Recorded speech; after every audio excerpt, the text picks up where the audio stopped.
तो आज हम लोग सीखने वाले हैं विभाज्यता का नियम। संख्या पद्धति यानी नंबर सिस्टम को आगे बढ़ाते हुए आज हम लोग सीखेंगे विभाज्यता का नियम।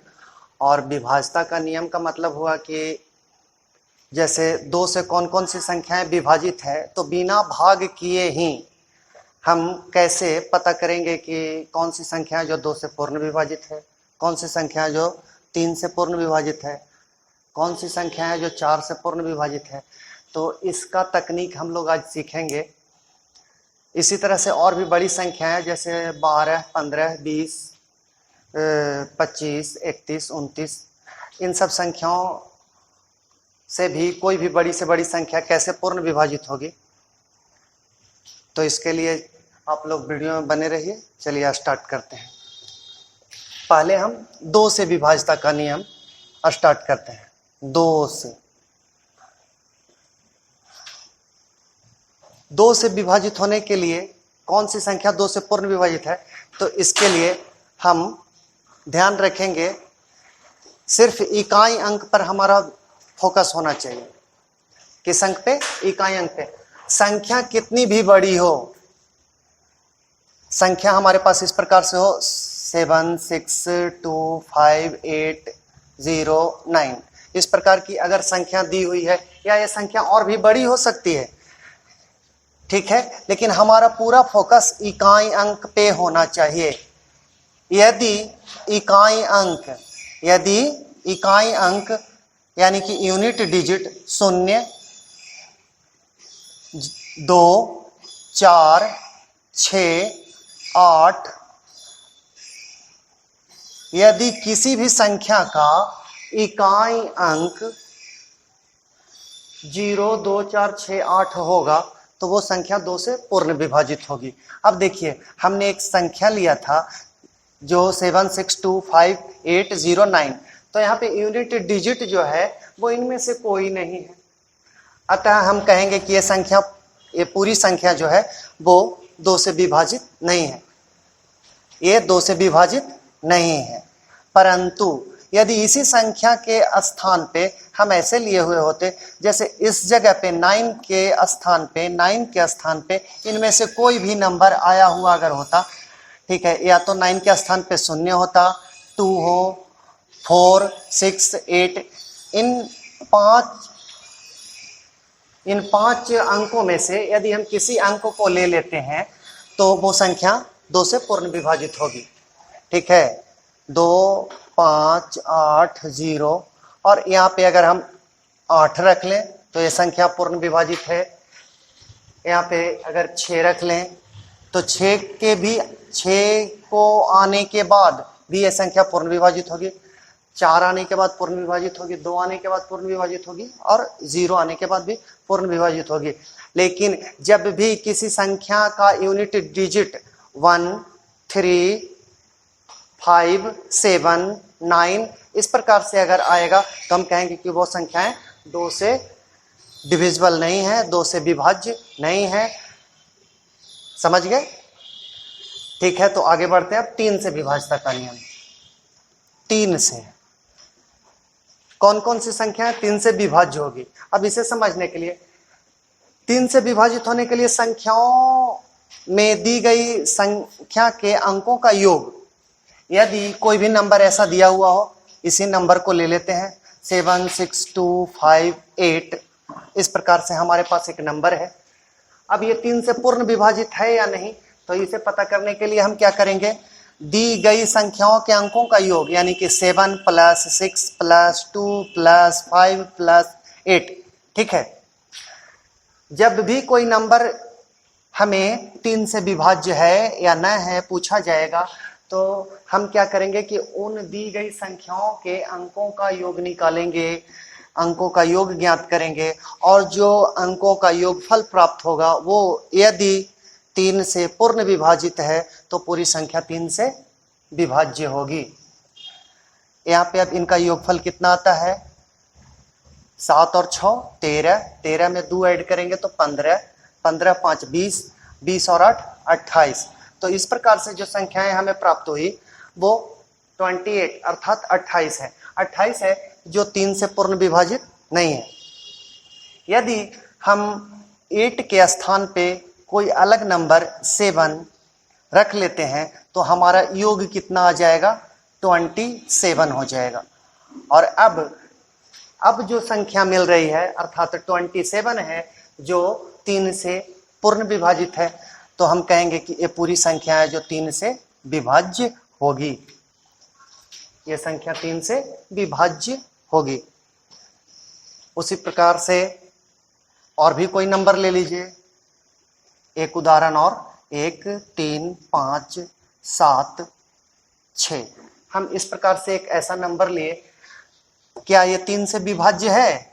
तो उसी प्रकार से 1 + 3 + 5 + 7 + 6, ठीक है। और इनका हम योगफल निकालेंगे, 7 6 13, 13 5 18, 18 और 3 21, 1 22। तो हमारा योगफल आया 22 अर्थात 22। 22 है वो 3 से विभाज्य नहीं है, अतः ये संख्या है जो 3 से विभाज्य नहीं है।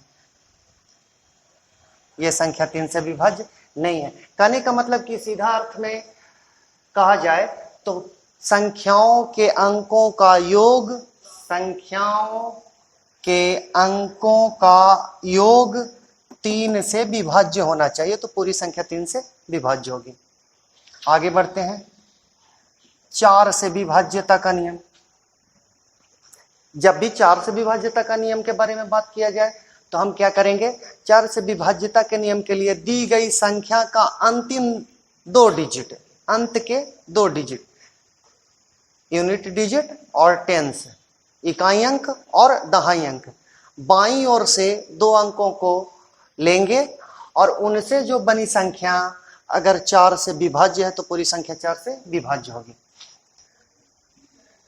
संख्या चाहे कितनी भी बड़ी हो, 7 6 2 5 9 8 2 4। अब हमने क्या बताया कि यूनिट डिजिट और टेंस, इकाई और दहाई से मिलकर बनी संख्या, इकाई और दहाई से मिलकर कौन सी संख्या बनी, 24। क्या 24 4 से विभाज्य है? 24 में 4 से भाग लगता है, तो हमारा जवाब है हाँ, लगेगा। और जब 24 4 से पूर्ण विभाजित है तो ये पूरी संख्या भी 4 से पूर्ण विभाजित होगी। समझ में आ रहा है कि 2 अंक जो बाईं ओर से पहले और दूसरे स्थान पे अंक आ रहे हैं उनसे जो संख्याएं बन रही है, तो वो संख्या यदि 4 से पूर्ण विभाजित है तो पूरी संख्या 4 से विभाज्य होगी। नेक्स्ट, 5 से विभाज्यता का नियम। 5 से विभाज्यता का नियम है वो भी बिल्कुल आसान है। इस 5 से विभाजित होने वाली संख्याओं का इकाई अंक 0 और 5 होना चाहिए। क्या होना चाहिए? इकाई अंक 0 और 5। या तो 0 हो, इकाई अंक या तो 0 हो तब भी वो संख्या 5 से पूर्ण विभाजित होगी, या फिर इकाई अंक यदि 5 हो तब भी वो पूरी संख्या 5 से विभाज्य होगी। एग्जाम्पल के तौर पे हम ले लेते हैं, जैसे कोई एक नंबर ले लेते हैं इस प्रकार से, मान लीजिए कि 5 से विभाज्य होने वाले दाईं और कुछ भी संख्या हो, अंतिम यानी कि यूनिट डिजिट, जैसे 2 5 6 4 9 2 8, और यहाँ पे यदि 5 हो तो ये संख्या विभाज्य होगी। यदि इस स्थान पे 5 के स्थान पे 0 होगा तब भी वो संख्याएं 5 से विभाज्य होगी। इधर के अंकों में कोई भी परिवर्तन हो, उससे मान में कोई, इधर के अंकों में कोई भी परिवर्तन हो, परंतु इकाई अंक यदि 5 होगा, इकाई अंक यदि 0 होगा तो पूरी संख्या 5 से विभाज्य होगी। आगे बढ़ते हैं, 6 से विभाज्यता का नियम। 6 से विभाज्यता का नियम के लिए हमें 2 पूर्व में पढ़ाए गए 2 विभाज्यताओं के नियम को ध्यान में रखना है। एक 2 के विभाज्यता का नियम और दूसरा 3 का विभाज्यता का नियम। जो संख्याएं 2 और 3 दोनों से विभाज्य होगी वही संख्या 6 से विभाज्य होगी। क्लियर है? 2 और 3 दोनों से पूर्ण विभाज्य हो। जो संख्याएं 2 और 3 दोनों से पूर्ण विभाजित होगी वही संख्या 6 से पूर्ण विभाजित होगी। जैसे हम उदाहरण के तौर पे कोई नंबर ले लेते हैं 3 2 5 6। अब क्या ये संख्या 6 से पूर्ण विभाजित है? तो इसे चेक करने का तरीका क्या है? कहेंगे कि ये 2 और 3 दोनों से विभाजित होगी तो 6 से पूर्ण विभाजित होगी। अब 2 से विभाजित है तो जैसे ही इसका इकाई अंक 6 हुआ मतलब क्लियर है कि यह संख्या 2 से पूर्ण विभाजित है। परंतु 3 से, तो 3 से विभाजित होने के लिए इनके अंकों का योग देखते हैं। 3 और 2 5, 5 और 5 10, 10 और 6 16, 16 है जो 3 से विभाजित नहीं है, अर्थात यह 6 से विभाजित नहीं है। यह 6 से विभाज्य नहीं है।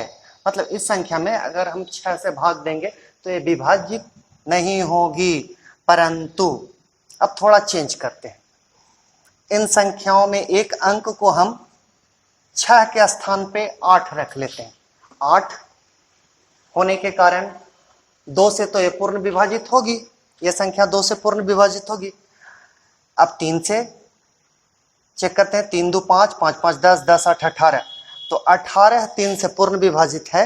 अतः यह 6 से विभाज्य है। यह 6 से विभाज्य है। समझ में आ रहा है कि जो संख्याएं 2 और 3 दोनों से विभाज्य होगी वह संख्या 6 से विभाज्य होगी। परंतु जो संख्या 2 या 3 दोनों में से किसी एक से विभाज्य होगी या किसी से नहीं भी विभाज्य होगी, मतलब जैसे ही किसी एक से न कट पाएगी यानी किसी एक से पूर्ण विभाजित नहीं होगी। किसी एक से कहने का मतलब 2 या 3 से, ठीक है, 2 से और 3 से। जब दोनों से विभाज्य होगी तभी 6 से विभाज्य होगी, अन्यथा नहीं।